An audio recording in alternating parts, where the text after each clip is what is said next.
Assalamualaikum warahmatullahi wabarakatuh. Perkenalkan, nama saya Rizaladi Purwanto dari mahasiswa ekstensi semester 5.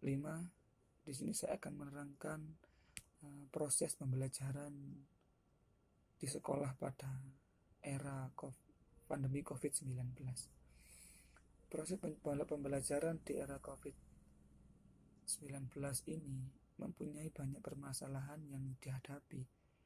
Pandemi COVID-19 yang melanda di dunia, termasuk Indonesia, mengharuskan mengambil sikap dalam mencegah penularan yang lebih luas, termasuk sektor pendidikan. Berkaitan dengan hal tersebut, Kementerian Pendidikan dan Kebudayaan mengambil sikap melalui beberapa surat edaran berkaitan tentang kebijakan pendidikan dalam masa darurat penyebaran COVID-19. Pandemi menimbulkan tantangan khusus bagi pendidik karena dalam situasi ini pembelajaran dilakukan secara jarak jauh. Tentu saja hal ini adalah tantangan baru bagi pendidik, mulai dari metode pengajaran hingga individu di setiap mata pelajaran yang diajarkan oleh masing-masing guru. Pendidikan merupakan hubungan antara guru dan siswa untuk mencapai tujuan pendidikan yang muncul di lingkungan pendidikan. Siswa akan menjadi faktor penentu sehingga dapat mempengaruhi segala yang dibutuhkan untuk mencapai tujuan pembelajaran.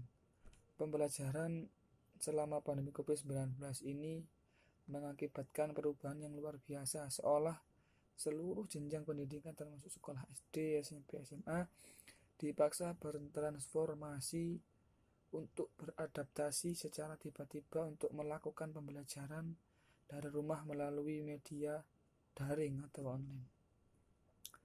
Ini tentu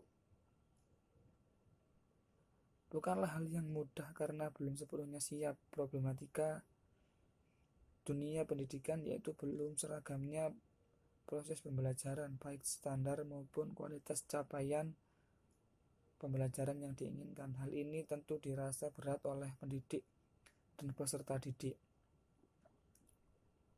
Pembelajaran jarak jauh dengan menggunakan media daring mengharapkan siswa bisa mengikuti pembelajaran dengan maksimal.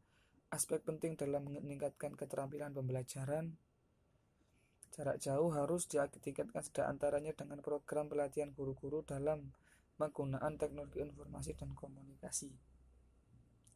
Keterampilan online tersebut akan diperlukan ketika akan menggunakan platform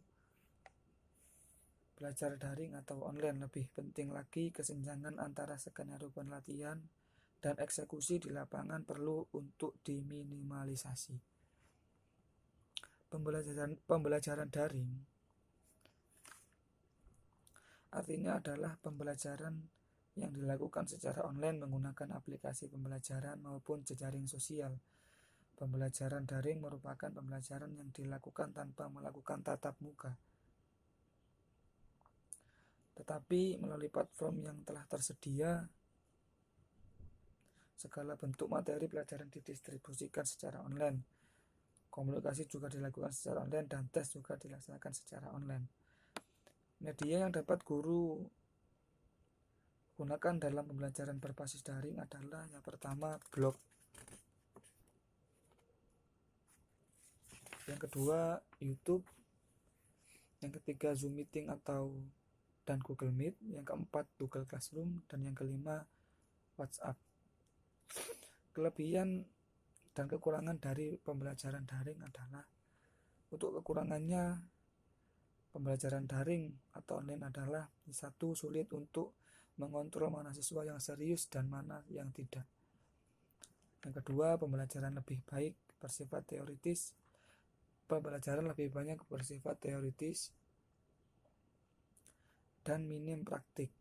Yang ketiga, bagi mereka yang tinggal di lokasi yang infrastruktur komunikasinya masih kurang baik, tentu akan kesulitan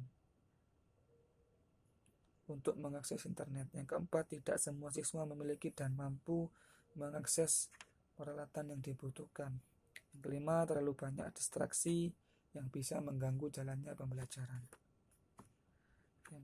Kelebihan pembelajaran daring atau online adalah, yang pertama, waktu dan tempat lebih efektif.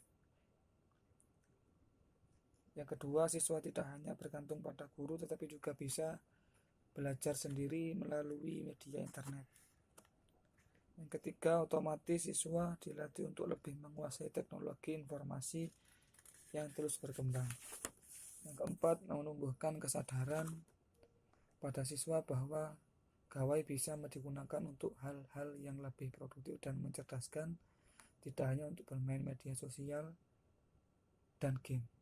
Permasalahan yang dihadapi guru pada era pandemi yaitu dalam proses pembelajaran banyak problematika yang dihadapi oleh guru sebagai pendidik yang terbagi dalam beberapa indikator. Di antaranya yang pertama, proses penyampaian materi pembelajaran.